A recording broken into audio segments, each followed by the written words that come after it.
प्रभुनंद प्रभुनंद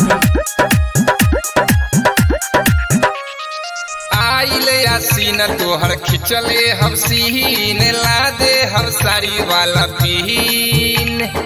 माई के कहरब हमहू पूजाई लेके आई बचुनारी की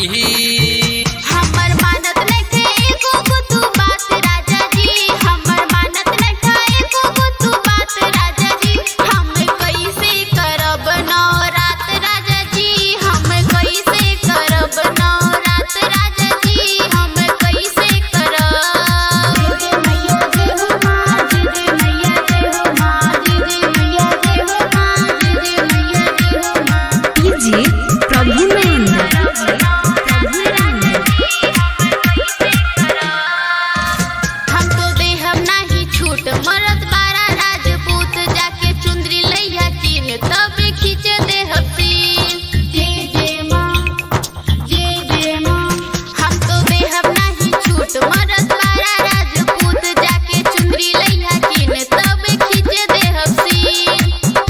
हमर निया गे तू तो कहले सब फूल आज बजरिया से लाई देबो हम धूप हम जाइब नाही तोहरे तो साथ राजा जी हम जाइब नाही तोहरे तो साथ राजा जी हम कैसे करब नवरात राजा जी हम कैसे करब नवरात राजा जी हम कैसे करब मैया जय हो मां जय मैया जय हो मां जय मैया जय हो मां जय मैया जय हो मां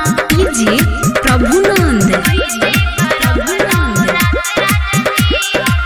तू तो बोलेला हो झूठ ऐसे गईनी हम रूठ जल्दी लेके आइया कीन न तो पहन लेब सूट जय मां तू तो बोलेला हो झूठ ऐसे गईनी हम रूठ जल्दी लेके आइया कीन न तो पहन लेब सूट सुन धनिया गे नाम है कोहलू सिंगरी देश ज्यादा बोलबे तो चलते मोर देश